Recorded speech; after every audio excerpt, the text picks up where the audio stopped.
팟캐스트 을들의 당나귀 귀 시즌4 와글와글 우리 시대의 을들의 외침 본격 페미니즘 노동 방송 을들의 당나귀기. 안녕하세요 여러분. 을들의 당나귀기 노동편입니다. 저는 썰키고요. 저는 써니 선영입니다. 2중 3중입니다. 이을입니다. 아이고 이게 누구십니까? 나랑님 진짜 오랜만이에요. 네, 돌아왔습니다. 돌아온 나랑입니다.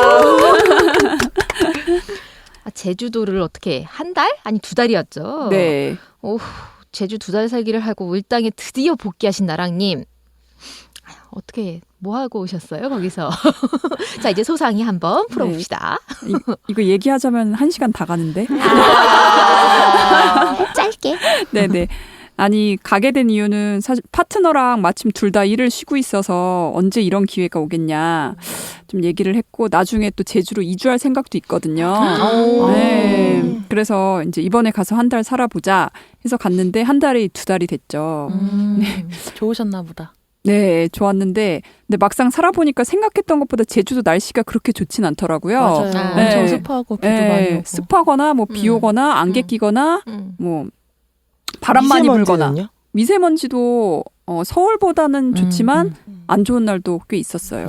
그래서 미세먼지가 많은 날은 곧자왈로 피신을 해서 피신을 곧잘 피신할 곧자왈이라니 이런 고급지네요. 있었는데 제주 현지인 말로는 1년 동안 제주도에서 좋은 날을 다 합쳐도 2달 정도밖에 안 된대요. 네, 그래서 나머지 10달 정도는 나쁘다는 거고 근데 이제 서울에서는 날씨 변화가 있어도 우리가 막 그거를 막 체감하거나 그쵸. 그렇게 그러진 않잖아요. 근데 제주에 나중에 살려면 그 변화무쌍한 날씨에 좀 이렇게 나를 맡기고 살아야겠다 그런 생각을 했고 제일 재밌었던 건 고사리 따기. 제주도 고사리 유명한 건 아시죠? 진짜 맛있죠. 네. 그 먼저 한 2년 전에 이주한 친구가 있는데 그 친구가 좋은 스팟들을 이렇게 알아놨더라고요. 네. 고사리 핫스팟이라니 이런. 그래서 이게 따는데 진짜 이게 고사리들이 이렇게 잘 안 보이다가 하나가 딱 보이잖아요. 그러면 그 주변에 몰려 있어요. 그러면은 이거를 신봤다 막. 네.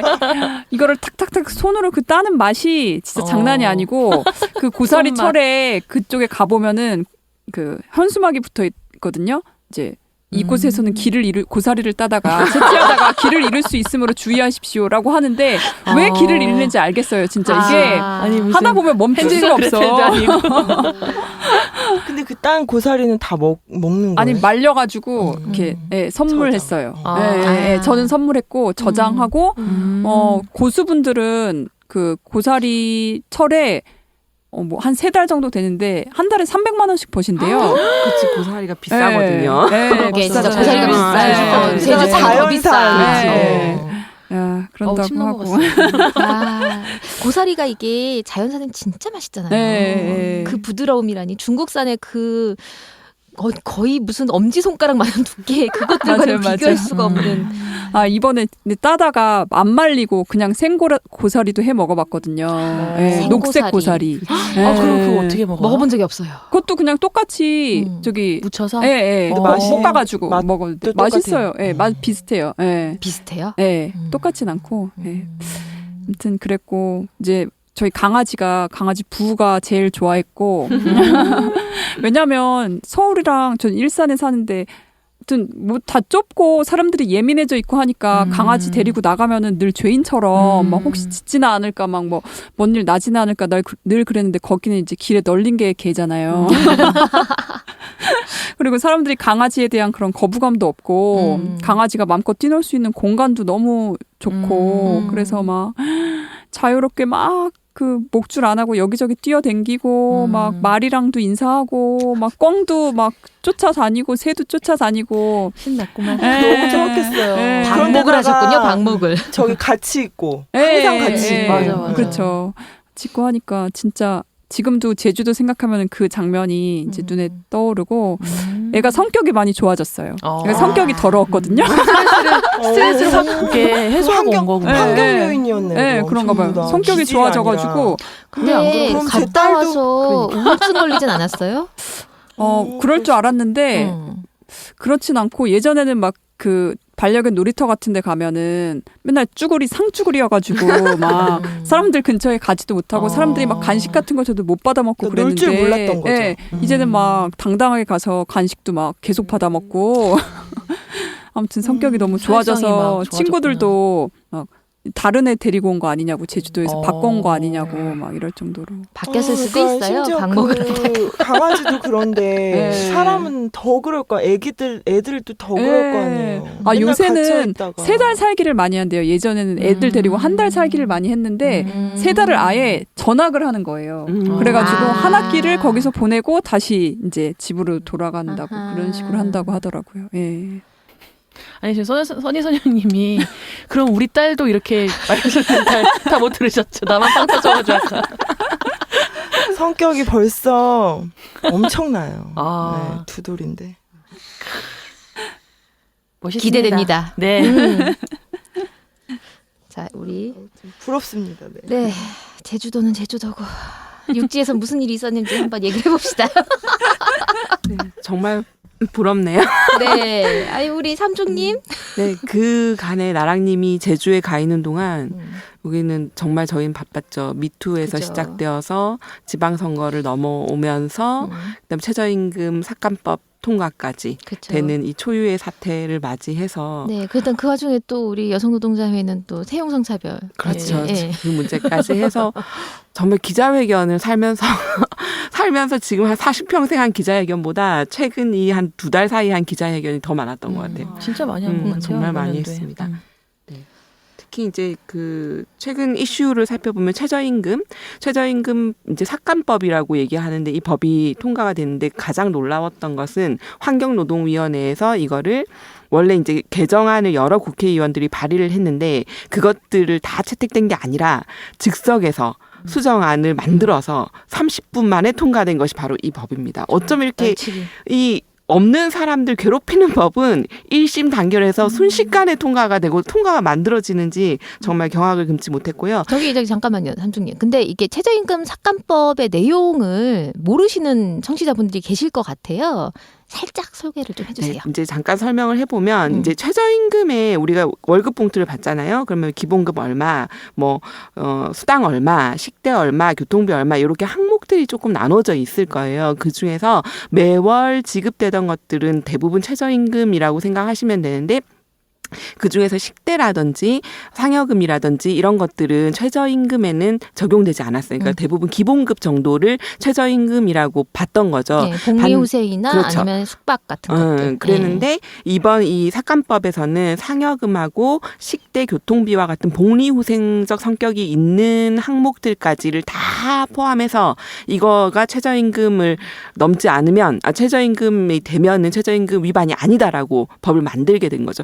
특히 이제 식대라든지 교통비 같은 경우에는 굉장히 여성 노동자 입장에서는 대부분 없는 경우들도 많지만 노조를 만들어서 제일 아주 몇 년간의 투쟁을 통해서 따낸 정도가 여성 노동자들이 가지고 있는 것 중에 아주 조금의 상여금과 아니면 상여금도 없는 데는 식대 교통비 정도가 있는 거예요. 근데 요것들도 최저임금에 포함되면 내년도 최저임금이 뭐 몇천 원이 오른다 하더라도 사실은 식대 교통비를 다 포함해가지고 계산해버리면 실제적으로 올해하고 비교했을 때 거의 오르지 않는 효과가 발생하는 거죠. 쉽게 얘기하면은 이제 아르바이트생이 편의점에서 알바하는 친구가 시급으로 7,530원을 받았다.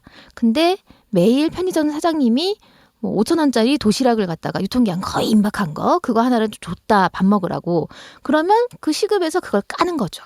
1시간치 정도.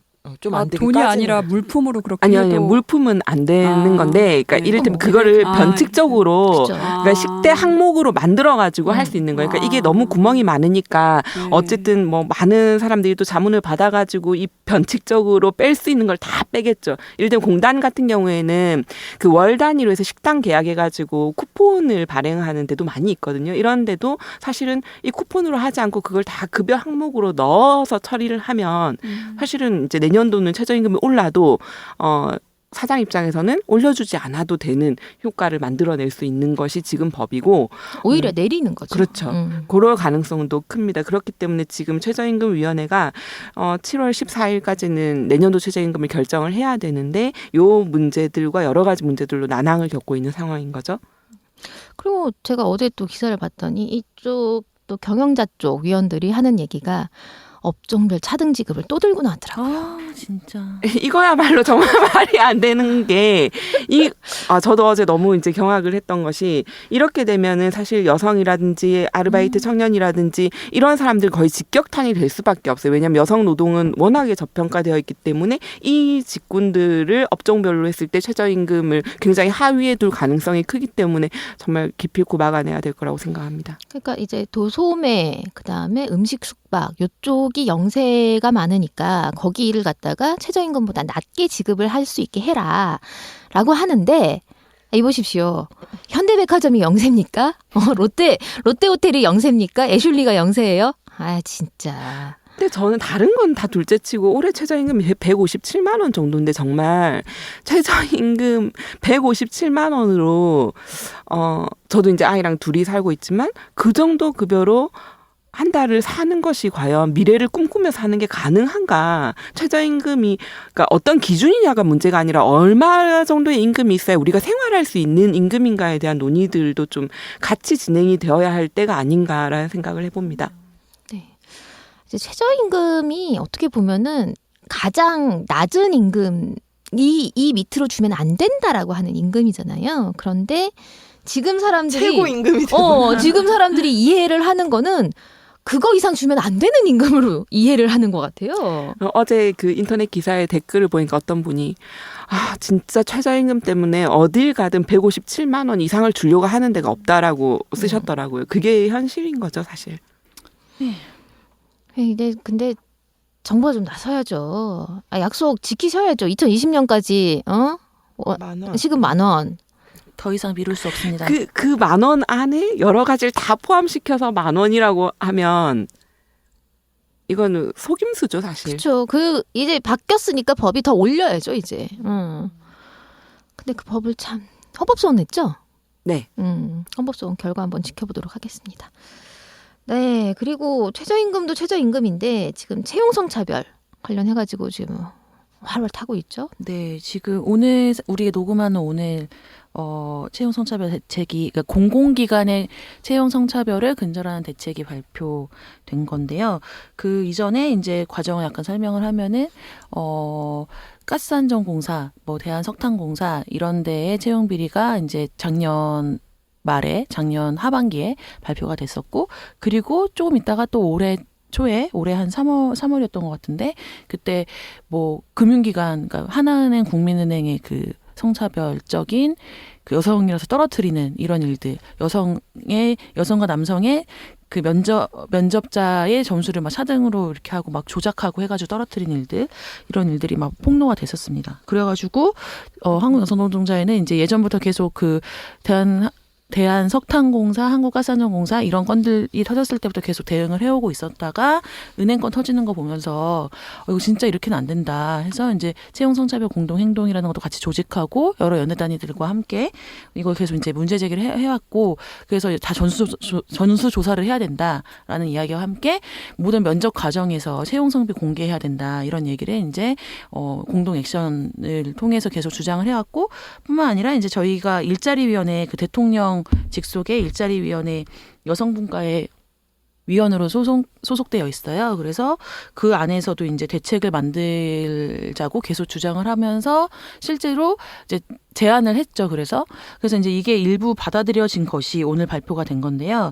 소개의 성과는 당연히 있습니다. 그래서 이게 사실 계속 이렇게 여성들은 진짜 몇십 년 전부터 계속 이런 거를 이런 이제 채용의 상에서 성차별을 경험해 오고 있었는데, 이게 이제 막 가시화되게 하고 이런 투쟁을 통해서 이런 노력들로 말미암아서 이제 요번에 대책이 발표된 것이고, 그 대책 안에 공공기관의 경영평가에 성차별적 채용을 하면은 이제 점수를 깎거나 이런 것들이 들어가 있고, 또 채용 매뉴얼 같은 거 만들어서 면접 법관이나 이런 사람들이 이제 이상한 빠은 질문 안 하는 거, 뭐 결혼 남자친구, 출산 계획 이런 거 안 물어보고, 뭐 성희롱적인 그런 뭐 요즘에 그런 것도 물어본다면서요. 뭐 공공기관은 그렇지 않을 거라고 좀 믿고 싶은데, 뭐 직장 내 성희롱이 발생했을 때 어떻게 대처하겠냐, 뭐 이런 것도 막 물어본다고 하는데, 이제 이런 질문 못하게 하고 물어본대요 공공기관도.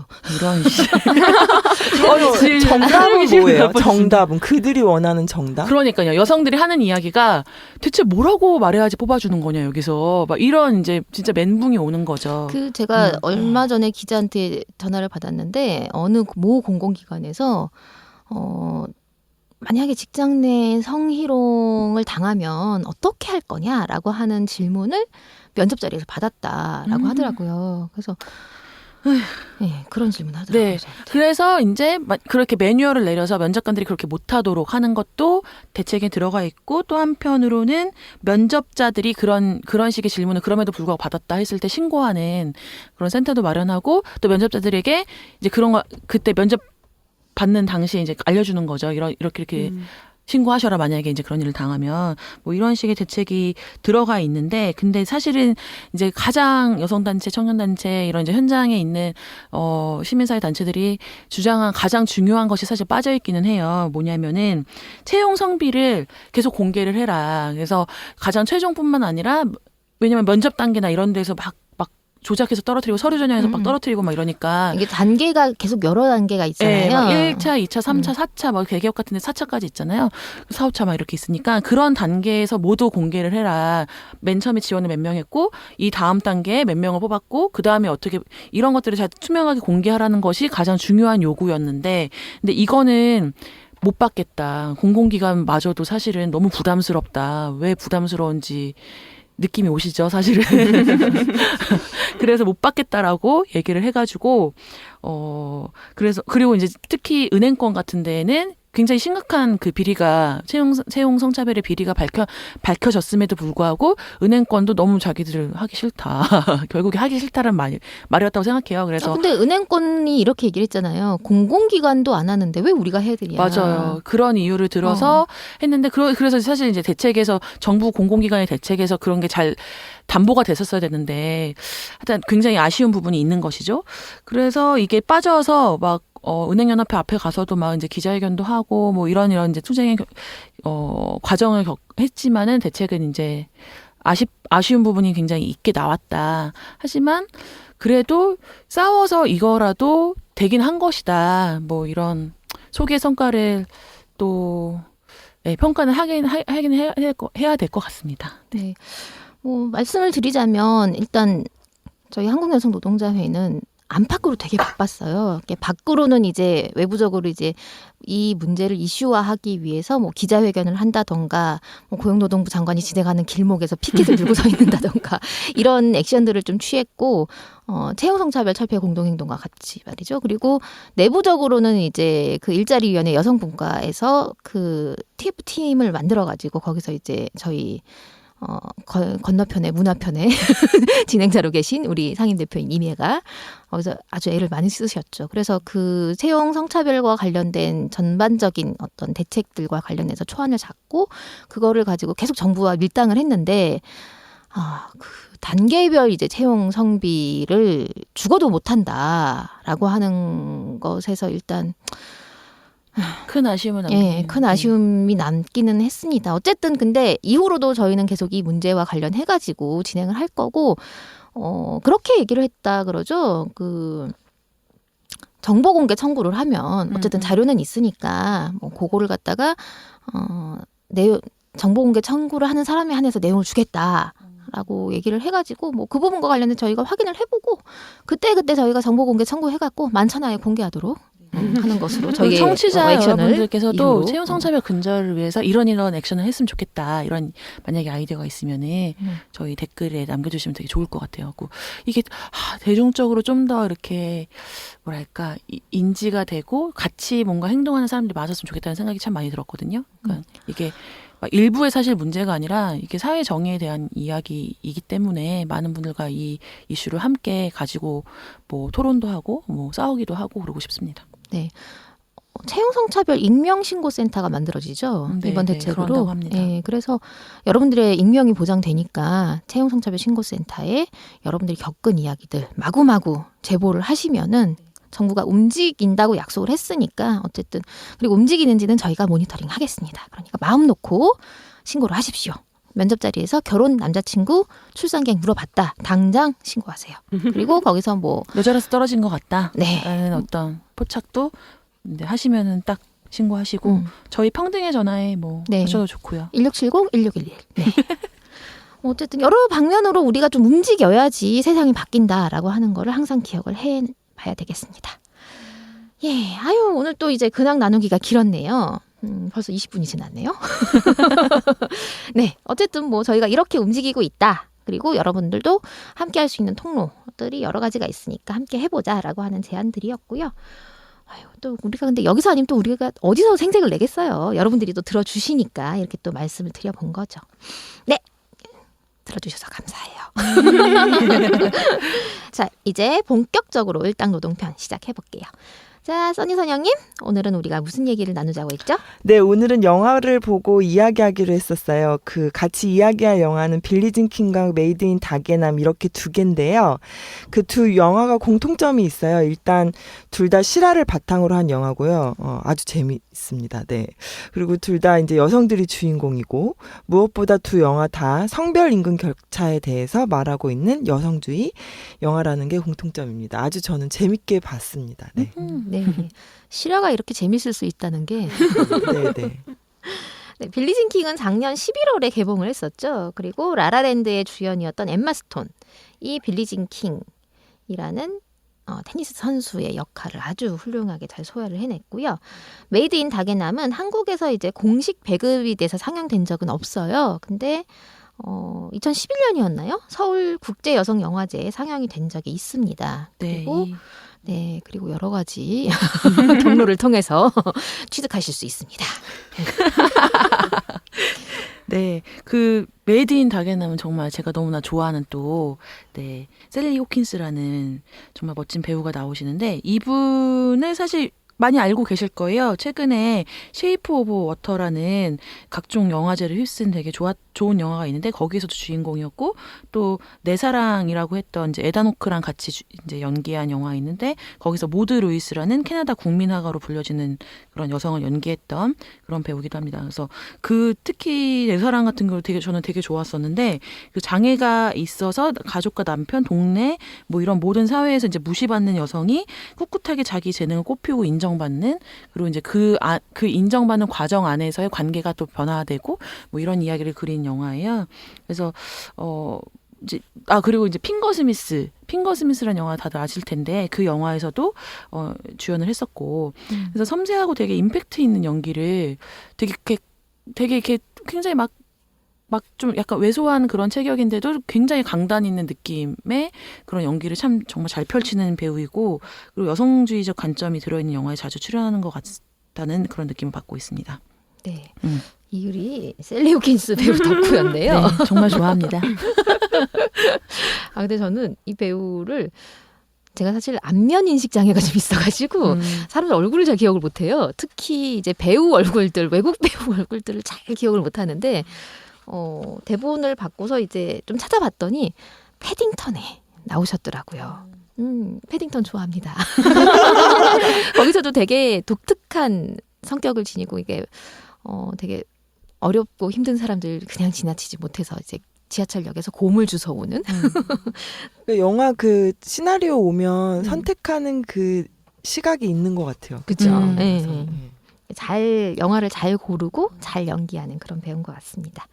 네, 셀리 호킨스 얘기는 여기까지 하고요. 덕질 추천합니다. 네. 네. 오늘 얘기 나눌 게 많아요. 그러니까 자, 빌리진 킹과 메이드 인 다게남 일단 저희가 줄거리를 한번 훑고 가겠습니다. 네, 먼저 빌리진 킹 줄거리부터 소개를 해드리면요. 1970년대 미국이 배경이고요. 전 국민이 사랑했던 세기의 테니스 챔피언 빌리진 킹은 남자 선수들과 같은 성과에도 이제 그에 비해서 터무니없이 적은 상금에 분노를 하죠. 그러면서 퍼시픽 사우스 웨스트 챔피언십 대회를 보이콧하고 직접 세계 여자 테니스 협회를 설립을 합니다. 그리고 남성 중심 스포츠 업계의 냉대 속에서도 빌리 진 킹과 동료들이 직접 발로 뛰면서 협찬사를 모집하고 자신들만의 대회를 개최하면서 화제를 모읍니다. 근데 한편 전 남자 윈블던 챔피언이자 타고난 쇼맨 바비라는 사람이 그런 빌리 진 킹의 행보를 눈여겨보다가 이 사람이 동물적인 미디어 감각과 거침없는 쇼맨십을 가지고 있어요. 그래서 다시 한번 스포트라이트의 중심에 서기 위해서 빌리 진 킹에게 자신과의 빅매치 이벤트를 제안을 하죠. 그러면서 이거를 성대결로 끌고 갑니다. 당시 바비는 55살, 빌리 진 킹은 30살이었어요. 근데 바비가 빌리 진 킹이랑 대결을 하기 전에 또 다른 그 빌리 진 킹과 1, 2위를 다투는 그 여자 선수와 대결을 하는데 그때 이 여자 선수가 지고 바비가 이기거든요.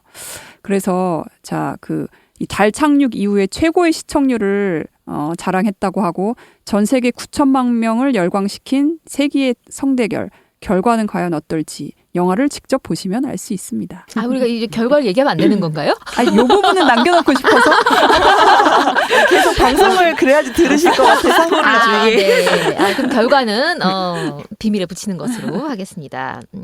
근데 70년대에 9천만 명이 동시 시청을 한다는 건 대체 어떻게 되는 겁니까? 저희가 5천만이잖아요. 네네네. 그러니까 대한민국 네, 두 배 전 인구가 인구. 보고 또 다른 대한민국 전 인구가 봤다라고 얘기를 하면은 이해가 쉽겠네요. 70년대. 네. 그 브라운관 흑백 TV로 조선 반도의 모든 사람이 본 것 같다는 그런 정도가 되겠네요. 또 남북 통일에 우리 기류가 또 있잖아요. 지금. 그래서 거기서 보니까 그 여자 선수들도 어디 터미널이가 이런 데서 동전 막 넣어가지고 맞아요. 조그만 화면으로 막 맞아. 같이 모여서 보고 막 이러잖아요. 테니스가 이런 나라들에서 되게 인기가 많은 그런 것 같아요. 종목인가 보더라고요. 아니 근데 저는 이제 이따 얘기도 하겠지만 인상적이었던 게 나라들에서 인기가 많은 종목이었는데 그것을 노동자와 그냥 일반 그러니까 민중이라고 표현해도 될지 모르겠지만 사람들의 테니스를 대중화시키기 위해서 빌리 진 킹이 난 만들려고 한다. 너네 계급적으로 이제 위에 있는 너네들의 운동이 아니라 이런 얘기들이 막 영화 속에서 나오죠. 맞아요, 전 맞아요. 거기서도 약간 전율이 확 맞아요. 왔어요. 지금도 네. 소름. 근데 테니스가 보면은 되게 귀족 스포츠로 영국 귀족들이 이해가 쳤던, 됐어요. 네, 정부 이렇게 그죠. 예. 그래서 윈블던 이런 게 그러니까 귀족들이 보던 음. 관람하던 경기였고 그랬다고 알고 있어요. 네, 메이드 인 다게남 얘기를 좀 해드릴게요. 메이드 인 다게남은 영국에서 1968년에 그 남녀 동일 임금법이 기폭제가 만들어진 계기가 된 포드 자동차의 사례를 다룬 영화고요. 이 포드 자동차가 영국의 다게남이라는 작은 시골 마을에 공장을 가지고 있었던 거죠. 근데 그 공장에서 이제 자동차를 만드는 데는 여러 가지의 그 공정들이 필요하겠지만 자동차 시트를 잘라서 재봉틀로 기워서 이거 하는 일들은 대부분 여성 노동자들이 하고 있었습니다. 180명 정도. 그런데 이제 그 포드 자동차 회사에서 자동차 시트를 만드는 이 일을 미숙련 노동으로 분류를 하려고 한 거죠. 왜냐하면 미숙련 노동으로 분류해서 돈을 조금 줘도 여자들이니까 별말을 안 할 거야 라고 생각을 했던 거예요. 그런데 그때에도 노조 간부들, 노동조합 간부들은 대부분 남성들로 되어 있었고 다른 공정들은 남성들로 되어 있었죠. 이게 좀 특이한 거는 이 당시 영국 정부가 노동당 정부였는데 이때 이제 노동부 장관이 또 여성이었던 거예요. 이런 상태에서 노동조합이 회사랑 교섭을 하려고 할 때 이제 이 여성 대표, 재봉공들의 대표를 약간 들러리처럼 이용을 하려고 한 거예요. 그런데 이제 이 자리에 여성들이 가서 얘기를 하는 거죠. 여자들이라서 파업을 못할 것 같아서 무시하는 거냐. 우리의 요구를 수용하지 않으면 파업하겠다. 우리의 요구는 너희가 하는 것도 노동이고 우리가 하는 것도 노동이니 동일하게 임금을 달라. 동일 임금을 주장을 했던 거예요. 그러면서 캠페인도 하고 여러 사회적인 이슈들을 하면서 이 과정을 다룬 영화입니다. 네. 뭐 사실 우리가 하는 일과 그닥 다르지 않아요. 선배님들의 그렇죠. 이야기. 네. 70년대. 하지만 우리나라랑은 조금 다른 장면들이 나오잖아요. 그 노조 간부 중에 그 남성분 그분의 알버트. 역할, 그분의 대사 이런 게 되게 인상적이었어요. 그리고 이 주인공이 그 노조 사람들 모여가지고 간부들 모여서 회의할 때 투표를 하잖아요. 여성들에게 이 안을 받아들일 것인가 할 때 이 여성 주인공이 이런 걸 이 차별에 저항하는 것 이것이 바로 우리의 역할이다. 노동조합의 역할이다라고 했는데 우리나라 같았으면 그래도 부결이 됐겠죠. 이미 예. 정해져 있는 순대로 투표를 했겠지만 그 결과가 제가 생각했던 거랑 다르게 여성 노동자들의 입장을 수용하는 결과가 나온 것이 너무 인상적이었습니다. 저는 영어가 잘 들리진 않는데 이제 이 영화를 두 번째 보다 보니까 넋을 놓고 보다가 보니까 들리는 단어가 몇 개가 있어요. 근데 그 장면에서 셀리 호킨스가 연설을 하면서 이퀄 페이 이즈 커먼 저스티스라고 얘기를 하는 장면이 있더라고요. 그게 귀에 콱 와서 박히더라고요. 그 장면 진짜 그 연설이 정말 너무 막 보면서 막 저는 울었는데 진짜 너무 좋았던 것 같아요. 진짜 선동가이면서 네. 진짜 멋있었어요. 저도 그 장면이 가장 감동적이었습니다. 인상적이었던 장면 얘기하고 있는 거죠. 자연스럽게. 네. 나랑님은 어땠어요? 저는 메이드 인 다게남 같은 경우는 그 왜 피터 홉킨스라는 다게남 한 공장 그 간부 부인 생각나시죠? 네, 그 네, 리타. 네.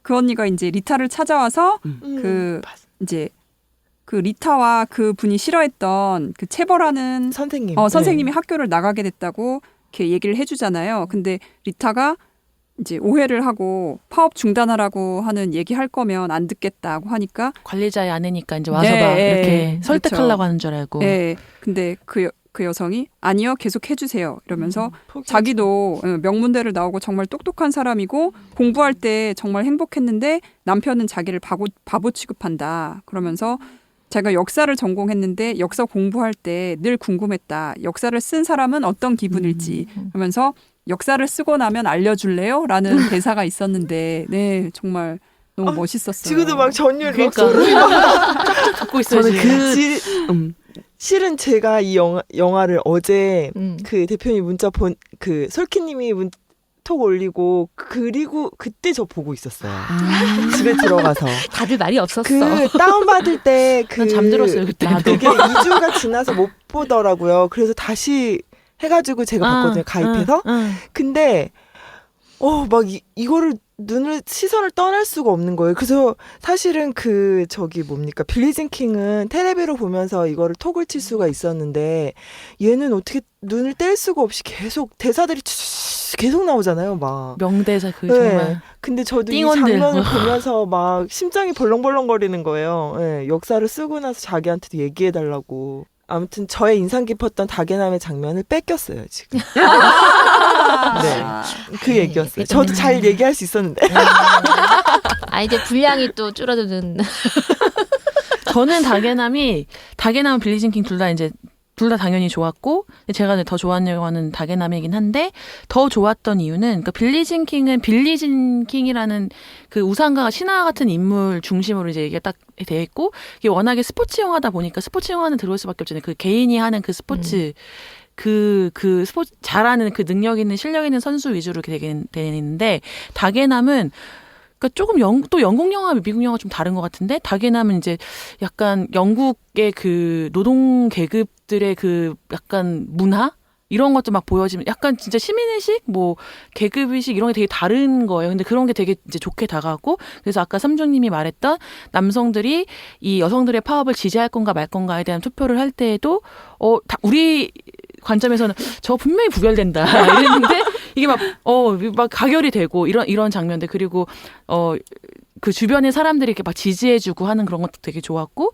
그리고 여성이 이제 그 셀리 호킨스라는 그 주인공 리타가 되게 중요한 역할을 하지만 그 사람 말고도 되게 여러 그 노동조합에 있는 여성들의 얘기가 되게 약간 균형 있게 다뤄지잖아요. 네. 그리고 다른 계급의 여성의 이야기도 들려지고 이런 게 되게 좋았던 것 같아요. 그 또한 파업의 이야기고 막 노동 막 이런 얘기하면 사람들이 되게 약간 무서워하고 부담스러워하는 게 있잖아요. 막 팔뚝질 뭐 하여튼 이런 막 파업 뭐 막 빨간띠 막 이런 생각하는데 되게 유쾌하고 막 그 파업에 관련된 여성 노동자들 파업 딱 했을 때 항상 나오는 이야기 뭐 가정은 어떻게 할래 막 이런 얘기 있잖아요. 근데 그런 게 되게 다각적으로 잘 그려져서 되게 재밌었던 것 같아요.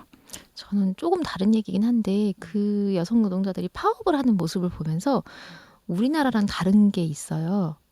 제일 큰 차이가 뭐라고 생각하세요? 시간 되면 집에 가더라고요. 맞아요. 맞아 네. 맞아. 그러니까 우리나라에만 있는 독특한 투쟁 문화가 천막농성이에요.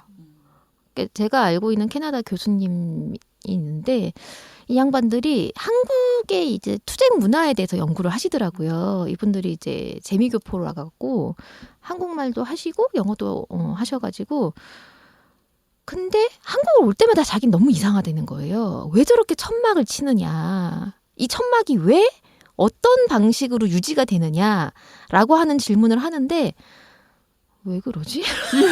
라는 생각이 드는 거예요. 그래서 연구가 끝나면 알려주세요라고 했는데 작년에 왔다 가셨는데 이제 중간 정도 과정에서 잠깐 이 양반들하고 밥을 먹으면서 얘기를 했는데 한 가지는 잠을 자는 게 우리나라 사람들은 제약이 없는 거예요. 그러니까 뭐 서양 사람들은 꼭 침대가 있어야 잠을 자잖아요. 천막에 침대 갖다 놔. 네. 근데 실제로 미군들 같은 경우는 야전 침대가 있잖아요. 근데 우리나라 사람들은 그냥 바닥만 있으면 자요. 스티로폼. 근데 거기다가 플러스 해가지고 라면이 있는 거예요. 빵도 있잖아요. 캐나다에 빵이 있을 거 아니야. 근데 그게 빵만 먹진 않는다고 하더라고요. 빵은 밥 같은 거니까. 반찬이 있어야 되는데 라면은 오로지 라면 한 개로만 끝날 수가 있는 식문화라고 하는 거죠. 결국 몸을 갈아서 하고 있다는 말이에요. 근데 그렇죠. 그러니까 아무리 한국은 바닥에서 그런 거 자도. 아닐까요? 뭔가 그런 중대한 어떤 그런 게 있으면 가족이나 가정은 좀 등한시해도 된다. 약간 이런 거가 있는 건가? 저는 그것도 있는 것 같아요. 그것보다는 다게남에서도 그렇지. 이제 이 외국 같은 경우에는 이게 오랜 세월 동안 이 투쟁하고 교섭하고 이런 것들이 이제 이루어져 온 역사가 있는 건데 대한민국 같은 경우에는 너무 단시간에 산업화되고 너무 오랜 기간 동안 억압되어 있었고 그러니까 누군가가 정말 전태일 열사나 뭐 이런 분들처럼 자기를 해하고 헌신하고 이러지 않으면 들어주지 이 않는. 극단적인 언론조차도 다 억압을 당하니까 그 누구도 관심을 보이지 않는 거예요. 이런 역사가 있기 때문에 지금 이런 사회에서도 이 약자의 목소리가 아주 극단적인 방식이 아니면 사람들이 이제 잘 보지도 않을 뿐만 아니라 파업에 대한 이해도 외국 같은 경우에는 그래 파업 너의 권리이고 너의 권리가 우리 사회적으로 우리 모두의 권리라는 인식이 있지만 우리 대한민국 같은 경우에는 파업하는 것이 나에게 손해 끼치는 거라고 인식을 하잖아요. 이런 것들 때문에 이런 걸 무마하고 우리 목소리 내려면 아주 극단적인 방식들을 해온 이 역사가 너무 있다라고 슬픕니다. 생각합니다.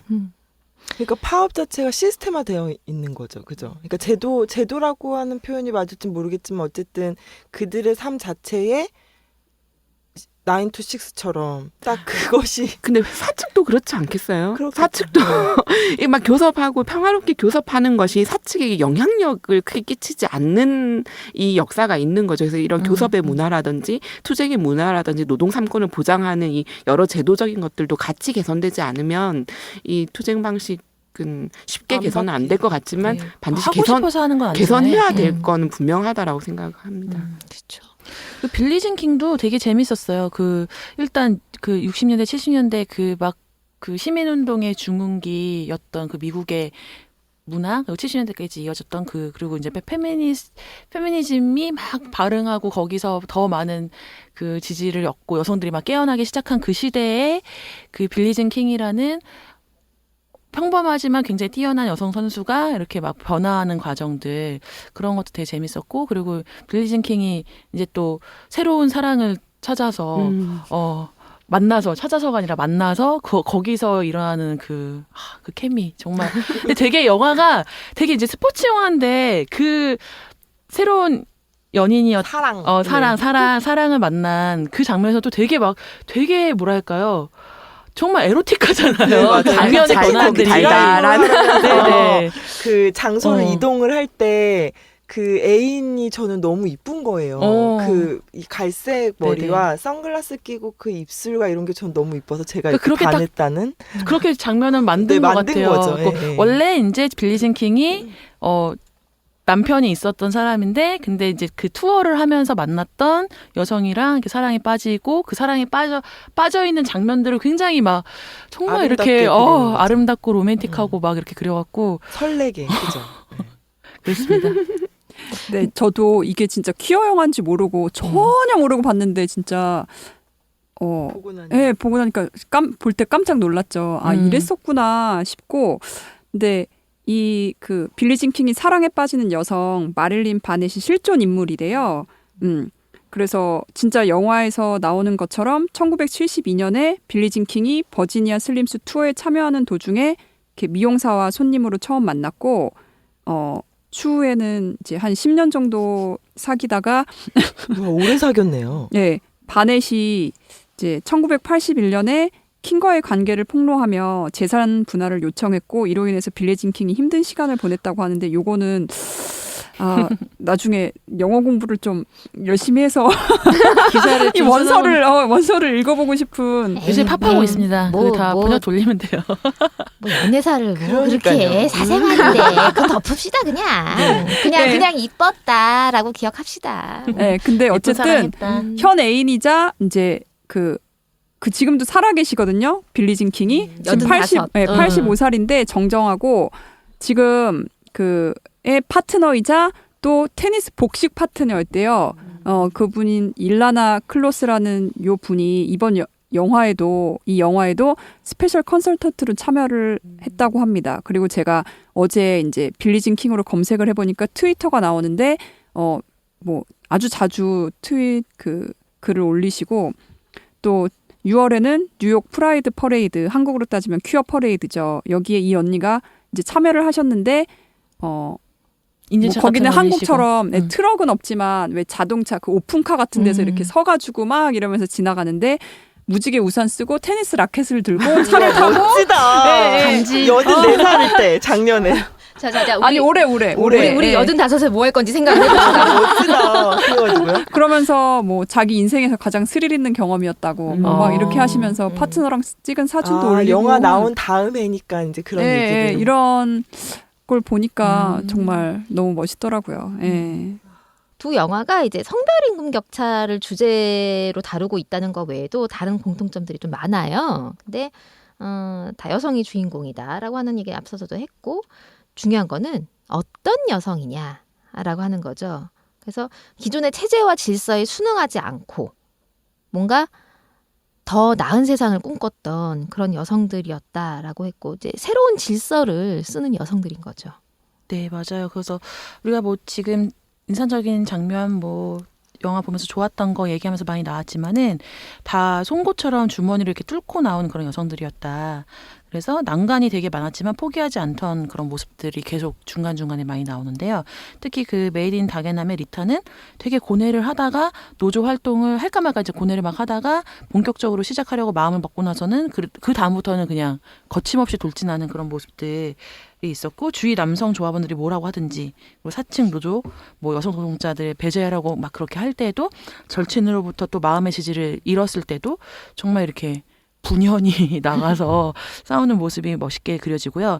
그리고 빌리 진 킹 같은 경우는 경기를 앞두고 그 성대결, 그 바비릭스와 했던 성대결을 앞두고 굉장히 부담스러워했던 그런 장면도 막 기억이 나는데 왜냐하면 이제 원치 않게 이상한 경기를 치르게 됐지만은 이거를 반드시 그러니까 그 전에 다른 여성 선수하고 성대결을 했을 때 여성이 졌기 때문에 거기에 대한 부담감으로 이제 다시 내가 이 경기를 치르겠다 마음을 먹고 정말 연습을 하고 막 전략을 짜고 그러는 거거든요. 그러면서 이 여성에게만 거의 뭐 10분의 1, 8분의 1 이렇게 상금을 적게 주는 거는 성별에 의한 차별이다라는 걸 이렇게 밝히 드러내고 싶었던 거죠. 우리는 똑같다. 나도 뛰어난 선수고 뛰어난 선수에게는 그렇게 줘야 되는 것이다 라는 것을 얘기하고 싶으니까 막 이렇게 열심히 연습하던 그런 모습들 그런 것도 굉장히 멋있었다. 그런 생각이 듭니다. 네. 리타와 이제 180명의 포드 재봉공들이 아니었다면 이제 영국에서 성별 임금 격차를 방지하는 동일 임금법 제정이 없었거나 아니면 아주 나중에 제정되지 않았을까 싶습니다. 뭐 지금 영국에서 페이미투로 해가지고 다시 이 얘기가 나오고 있긴 하지만 다게남 여성 노동자들이 파업을 벌인 게 1968년이었고 이 파업이 약 3주간 이어졌습니다. 영화에서 나왔듯이 이제 당시 노동부 장관이었던 바바라 캐슬의 중재에 의해 마무리가 됐고, 그리고 사실 바바라 캐슬이 그때 나와서 이제 리타들과 얘기를 하면서 나와서 한 얘기가 몇 올해 안에 법 만들어서 통과시키겠다라고 했는데 2년이 초래가 됐다고 해요. 그래서 1970년대 동일임금법이 발의로 이어졌다라고 해요. 근데 실제로 이제 포드 여성 노동자들이 숭령공의 지위를 쟁취한 건 1984년이라고 합니다.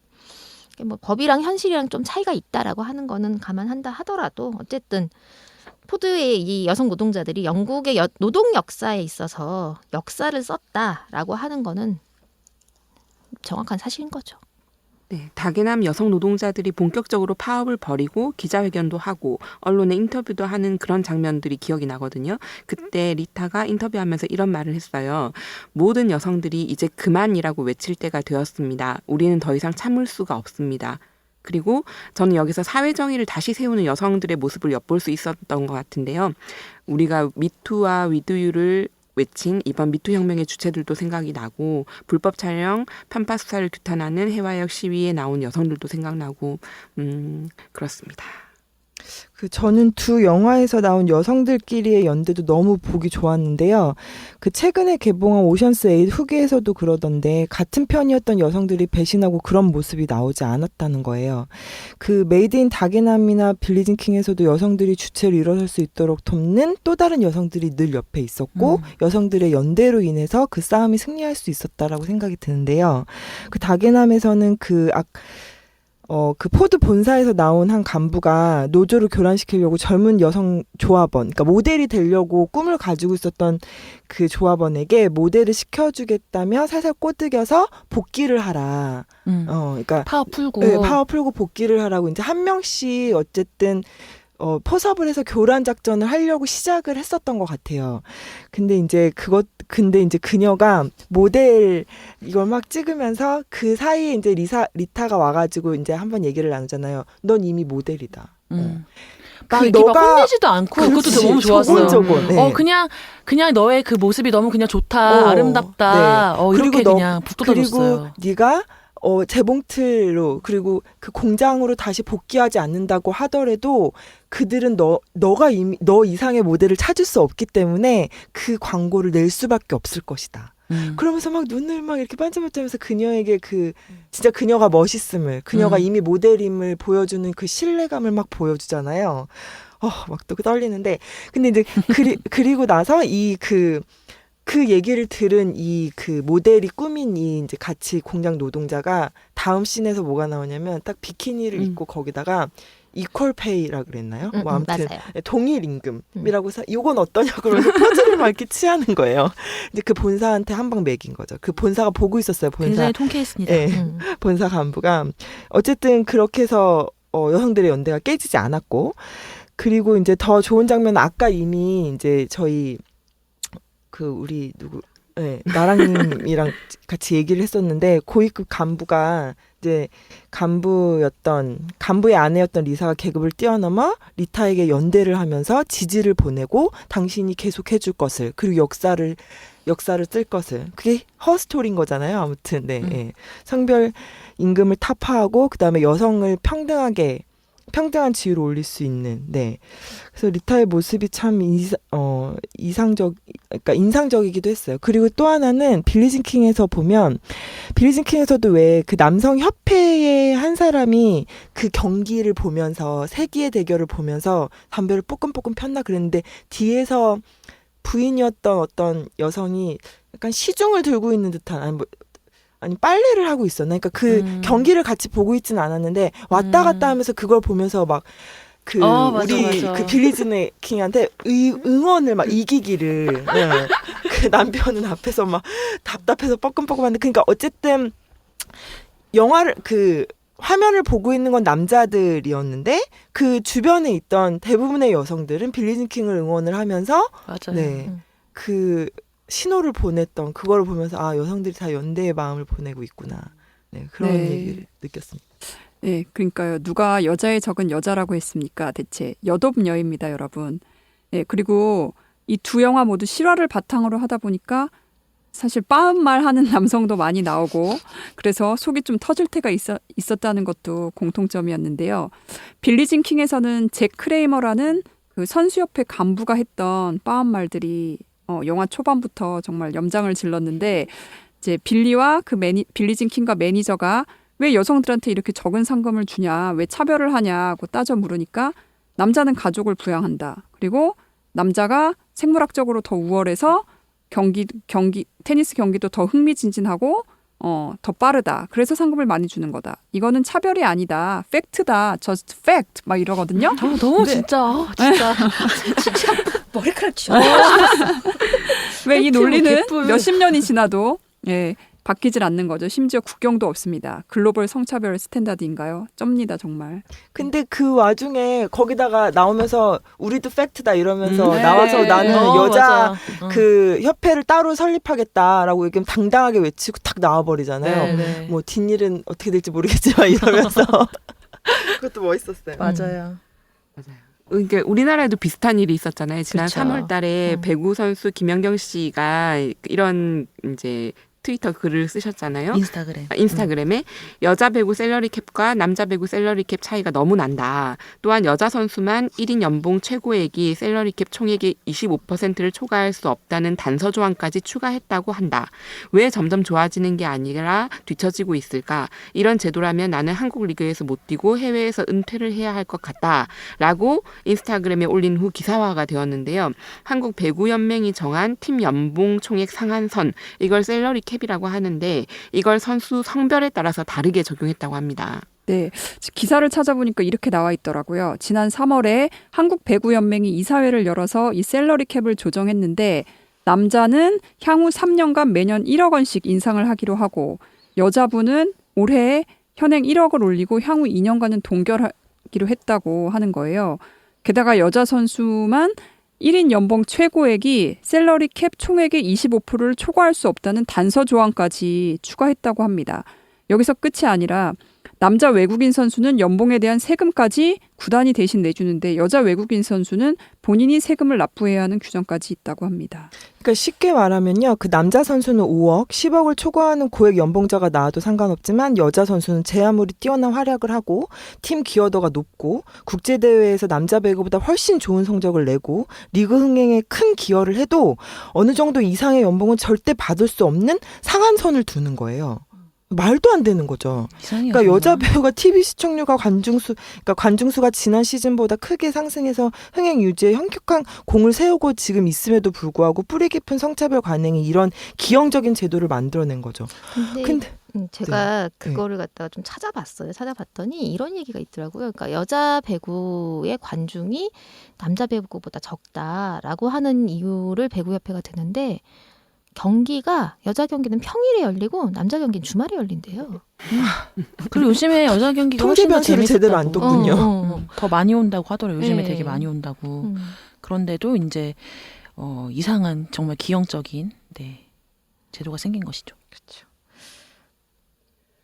다른 나라들은 이런 성차별적 규정을 없애가고 있거든요. 1973년에 여자 테니스 선수 빌리진 킹이 남자 선수 바비 릭스를 꺾은 뒤에 변화가 시작되었고 상금 차이 근저에 스포츠에서는 여성이 남성보다 열등하다라는 고정관념이 있는데 빌리진 킹의 첫걸음으로 1973년 US 오픈, 2001년 호주 오픈, 2006년 프랑스 오픈, 2007년 영국 윈블던이 남녀 우승 상금 차이를 없앴습니다.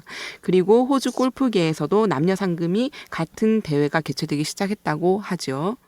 네. 아니 근데 보면 우리나라 죄송한데 골프 같은 경우는 여자 골퍼들이 훨씬 더 경기 우승력도 뛰어나고 훨씬 그 선수들도 훨씬 많고 그 여자 골프 선수가 뒤지지 않고 오히려 저는 월등하다 이렇게까지 생각이 될 정도인데 우리 최경주 말고는 남자 선수 잘 아는 사람 없잖아요. 근데 여자 선수 중에는 되게 많이 알지 않아요? 뭐 박성현부터 시작해서 우리 세리팍.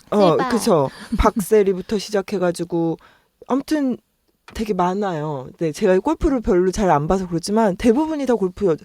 그렇다고 해서 이 여자 골프 선수한테 한국에서 지불하는 게 남자들보다 뭐 월등히 뭐 2배, 3배, 4배 아까 8분의 1이었죠 거기서는. 네, 빌리진 킹에서는. 네, 그런 식의 어떤 남자는 상한선을 두고 여자들한테는 더 많은 임금을 그러니까 연봉을 주고 이런 시스템은 전혀 없잖아요. 오히려 한국의 골프의 이런 흥행이라고 하는 건 여자 골프 선수 때문이라고 해도 과언이 아닌 건데, 그러니까 이건 진짜 말이 안 되는 이유가 없는 거죠. 이유가 없는 그냥 거죠. 네, 그냥 정말 성차별 그냥 여자여서 여자라서. 그냥 네가 여자라서. 네. 대박이요. 자, 영화도 마찬가지였죠, 사실은. 근데 저는 이게 이 영화들이 되게 옛날 얘기잖아요. 근데 너무 똑같아요. 예, 옛날 얘기인데 이 빌리진 킹은 1973년도 얘기인 거고 메이드 인 다게남은 1968년도 얘기잖아요. 근데 2018년 우리나라와 별반 다르지 않다는 게 참 어이가 없어요, 진짜. 예. 네, 저는 아까 그 메이드 인 다게남에서 노동부 장관이 올해 법을 만든다고 했는데 2년 걸렸고 네. 실제로 그 영국에서 남녀 동일 임금 법이 이제 동일하게 되는 데에는 84년이라는 꽤 긴 시간이 포드사에서. 걸렸잖아요. 아니 포드사에서 포드사에서. 적용되는데, 예. 근데 우리가 처음에 채용차별 관련해서 얘기했을 때 우리가 우리 계속 떠들어가지고 목표한 만큼은 아니지만 어느 정도 아쉽지만 성과가 있었잖아요. 그래서 변화라는 게 정말 한 번에 확 이루어지지는 않는구나. 끊임없이 이것이 문제라고 얘기할 때 변해가는구나 이런 생각을 하게 되더라고요. 그러니까 역사를 보면은 사실은 그런 것 같아요. 그러니까 뭐가 우리는 되게 옛날 얘기를 듣게 되면은 그게 몇 년에 걸쳐서 이루어진 사건인지에 대해서는 별로 관심이 없어요. 그냥 이 사람들이 이렇게 싸워가지고 이렇게 됐어라고 하는 게 중요한 거잖아요. 근데 실제적으로는 그것을 쟁취하기까지 100년이 걸렸을 수도 있고 50년이 걸렸을 수도 있고. 근데 우리는 100년까지밖에 못 사는데. 열심히 운동해서 네 올해 세상 바뀌는 거 보고 죽읍시다. 네. 진짜 죽기 전에 바뀌어야 되는데. 파이팅. 아유, 진짜. 어쨌든 영화의 빠은 말들을 좀 씹어볼까요? 이제 메이드 인 다게남에서 친사측 노조 간부였던 몬티. 아, 진짜 머리카락 쥐어 뜯고 싶었는데 진짜 머리카락도 몇 개 없더만. 근데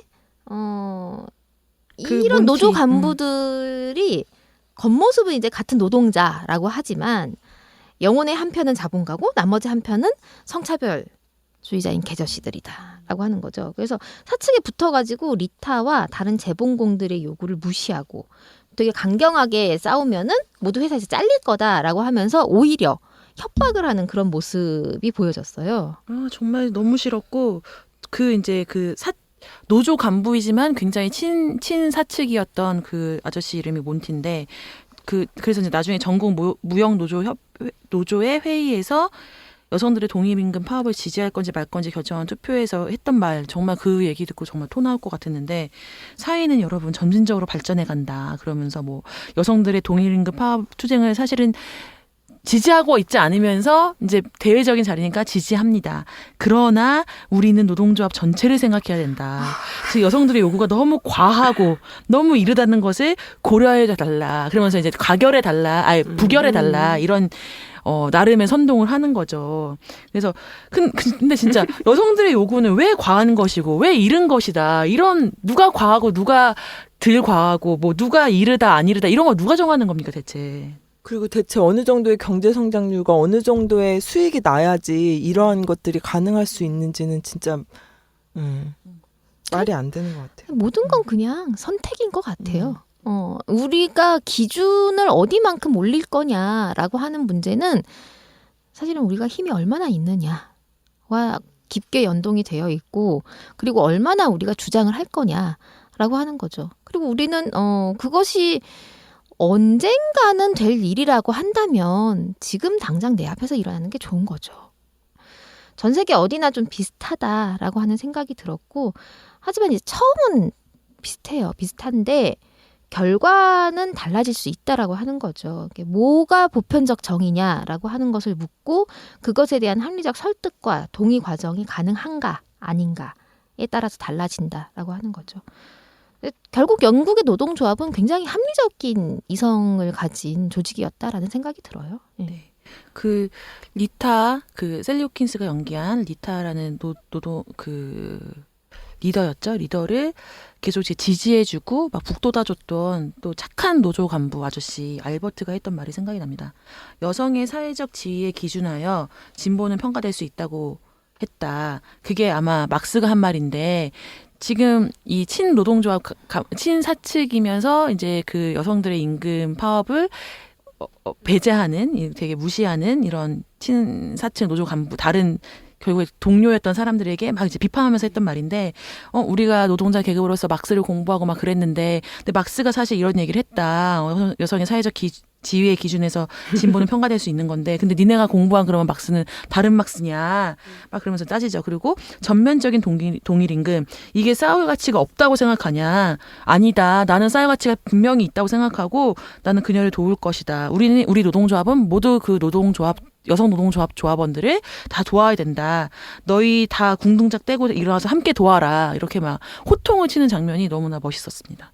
저는 그 장면 보면서 막스가 이렇게 일상용어로 쓰이는 노동조합이 있구나.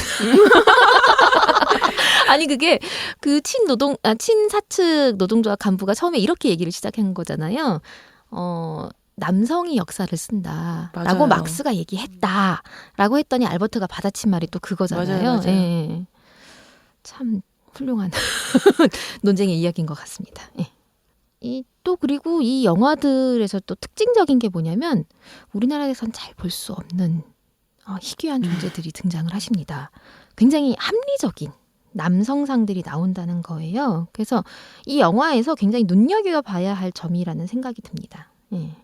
한국 영화 그 정말 캐릭터에 잘 안 보이는 사람들이 나왔는데 조금 전에 제가 말했던 그 알버트라는 메이드 인 다게남에 나왔던 착한 아저씨 그분이 이제 그런 남녀의 그러니까 성별에 따른 임금 격차가 생기는 것을 어렸을 때부터 이렇게 알고 있었던 거예요. 엄마 뭐 그 주변에 이제 어른 여성들을 보면서 그래서 우리 엄마가 어렸을 때는 우리를 힘들게 부양했고 돈을 훨씬 적게 받는데도 같은 일을 해도 돈을 훨씬 적게 받는데도 불구하고 또 우리를 맡기고 가야 되니까 베이비시팅을 해주는 사람들에게 또 돈을 줘야 돼서 우리는 더 힘들었다. 이런 거 되게 부당했다.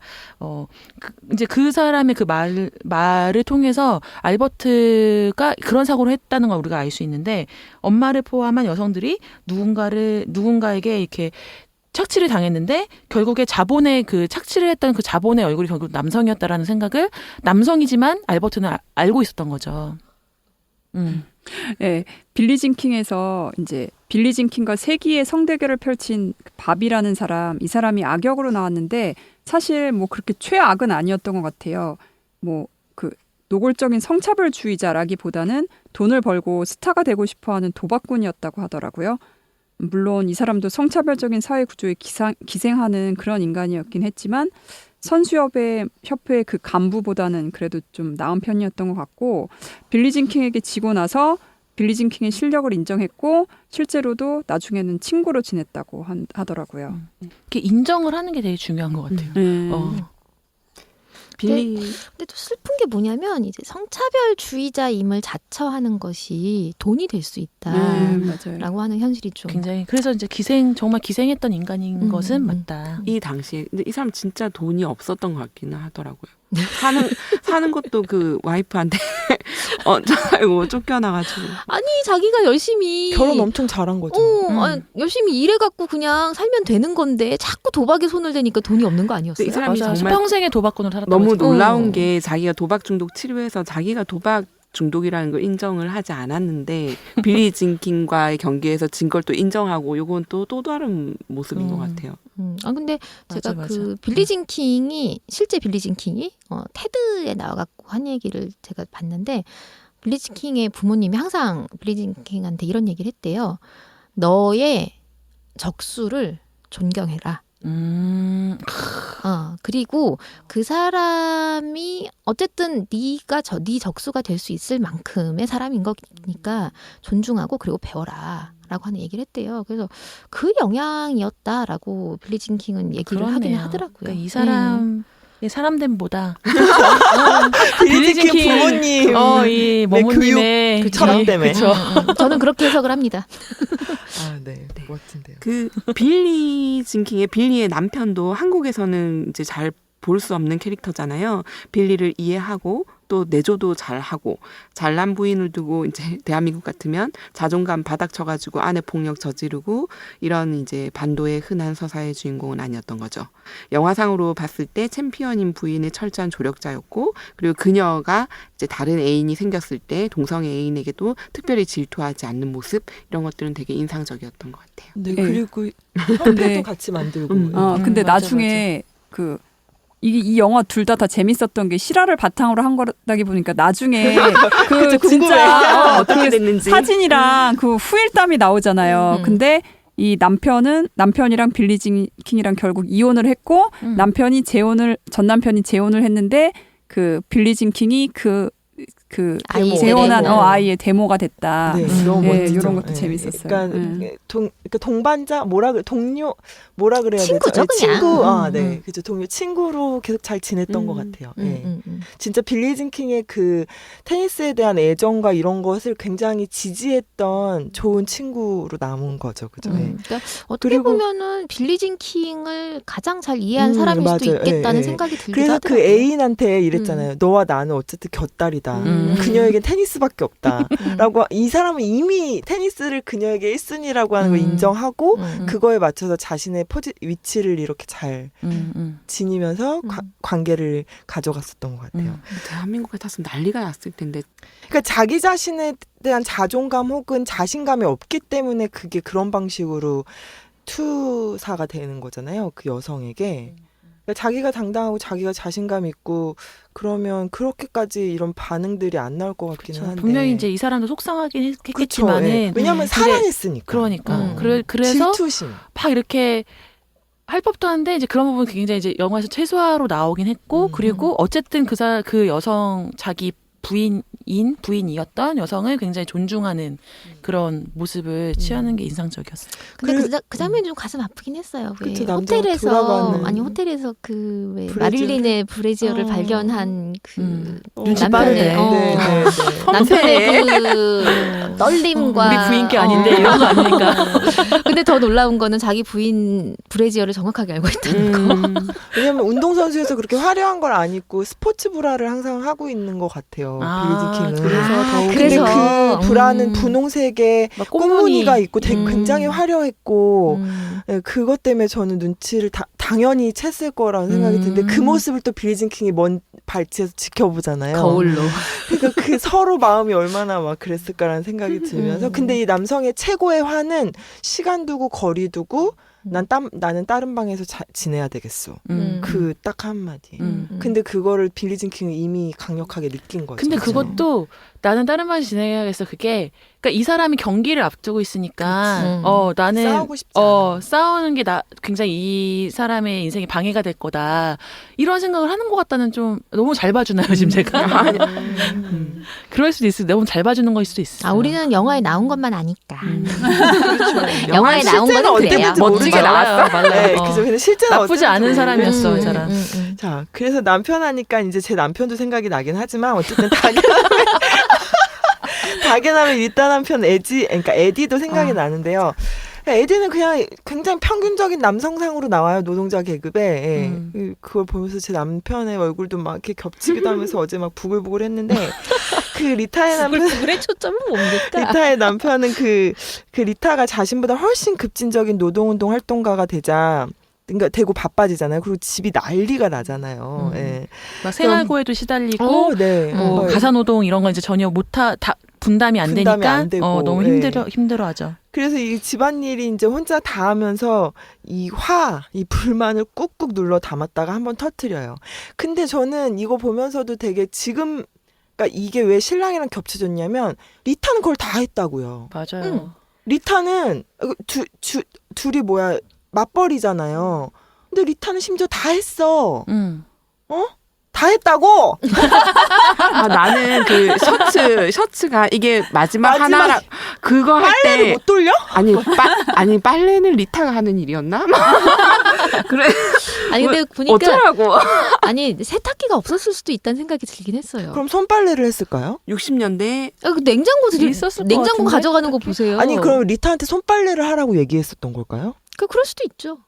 아니 어떤 이유인지는 모르겠지만 셔츠가 하나라고 할 때 정말 그 어떻게 해야 될지 모르는 분노와 참 착한 사람이긴 한데 참 그랬어요. 그러니까 그렇게 사야 되고 그렇게 그게 사야 너무 되고 문화적으로 너무 네, 당연한 네. 거죠. 그리고 그 빨래를 한 번도 안 해본 거죠. 항상 누군가가 옆에 엄마의 역할을 해주고 있었던 거고 너무나 당연하게 그 바쁜 와중에 마지막 셔츠야. 어쩌라고.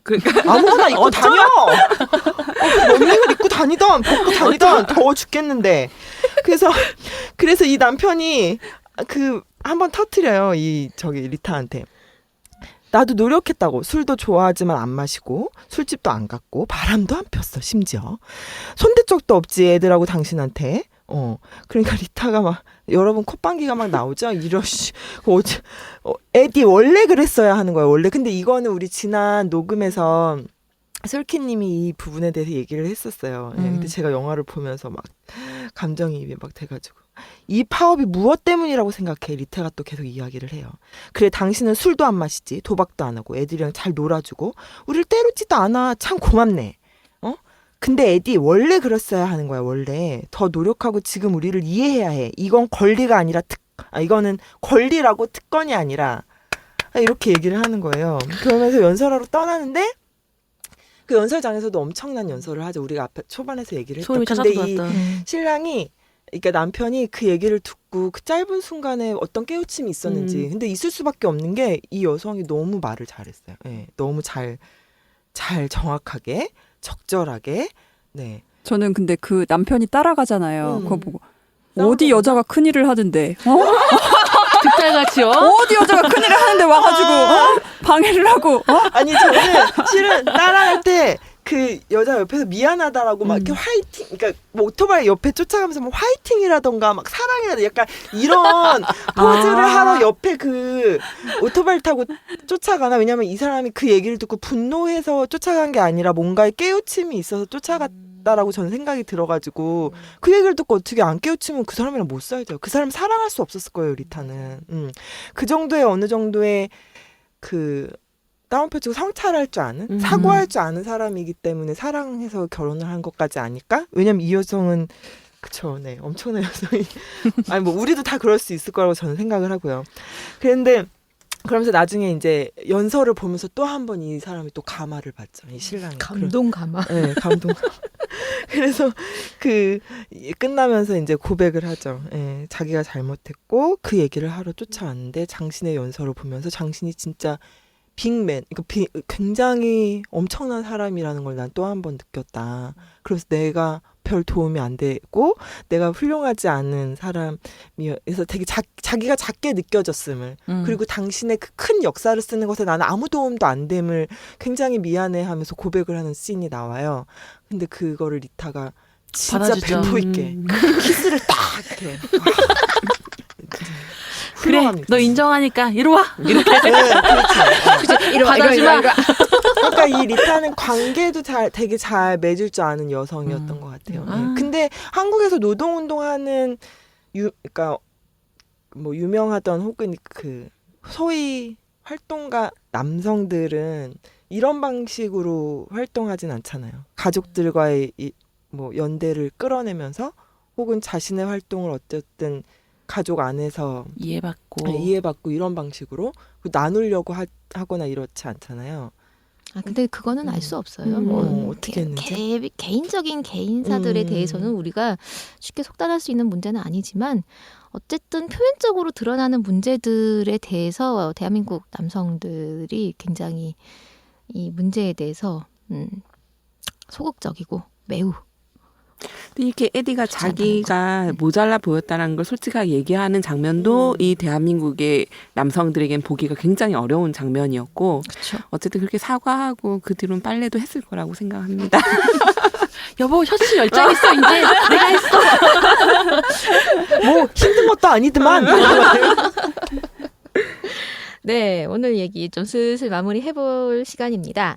자, 가장 기억에 남았던 대사 하나씩 한번 얘기를 해볼까요? 네, 저는 그 왜 메이드 인 다게남에서 리타와 그 동료들이 이제 장관을 만나러 가잖아요. 그래서 장관이 정치는 장기전이다. 좀 이렇게 호흡을 천천히 하면서 가라. 나도 지지하지만 이런 얘기를 할 때 저희는 정치인이 아니에요. 여성 노동자예요. 이런 말을 하거든요. 리타가. 그러니까 우리가 뭘 정치를 한다.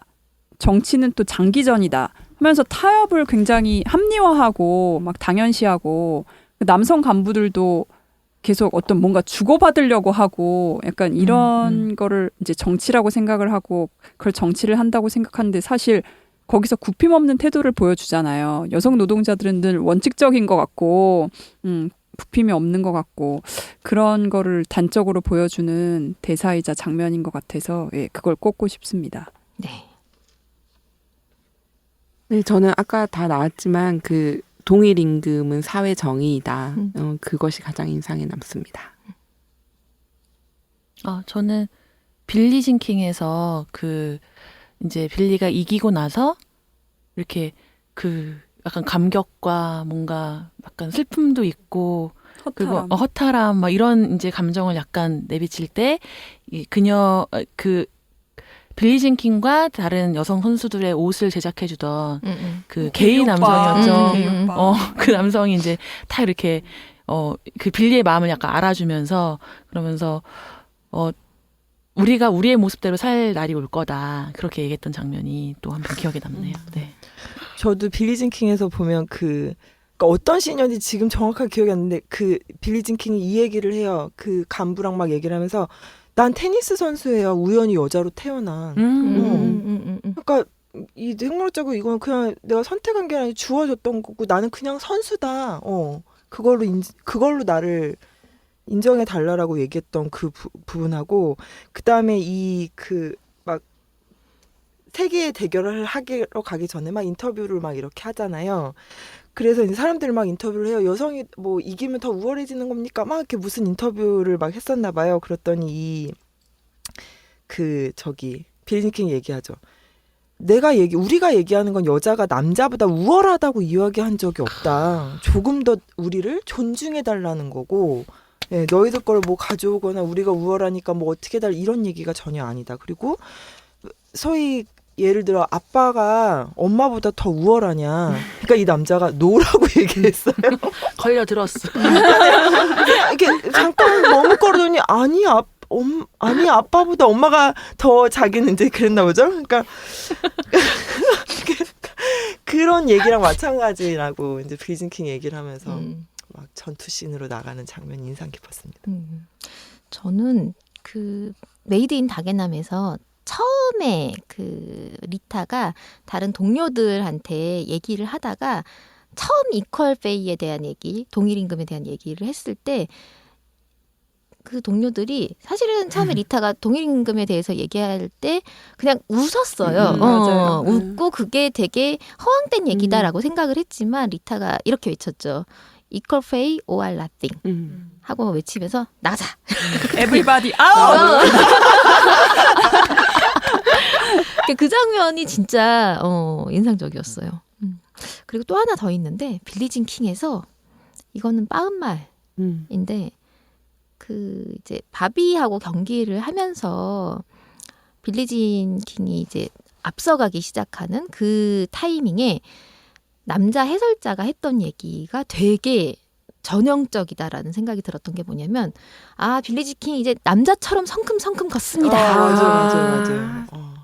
이게 전 세계적인 현상이었구나. 이제 여성이 뭔가에 대해서 잘하고 뭔가 두각을 드러내고 막 이렇게 하면은 저 여성은 여성이 아니다. 남성이다. 라고 하는 그리고 성을 탈각하는. 그 해설자는 왜 옆에 그 테니스 빌리 징킹 동료 선수 데려다 놓고 같이 중계를 하잖아요. 어깨동무를 하고 거의 목을 만질 정도로 그 남자 왜 그러는 거예요? 네. 그 해설자가 빌리 징킹이 요청을 한 해설자잖아요. 그 여자. 그러니까, 원래 자기 선수단에 가는 그 여자 선수단이. 그러니까 이제 해설자로서의 어떤 동등한 지위를 획득한 사람이 아니다라고 하는 의미라고 저는 해석을 했어요. 그러니까 원래는 이제 그걸 영화에서 보여주려고 그랬던 것 같아요. 그 시대가 그랬다. 그렇죠. 근데 이제 그 솔키님이 아까 그 남자처럼 성큼성큼이라고 얘기하셨는데 그 저희 아빠가 이제 골프 이제 방송 프로를 가끔 보는데 거기 지금 LPGA에서 세계 랭킹 1위 이번에 박성현 선수 여자입니다.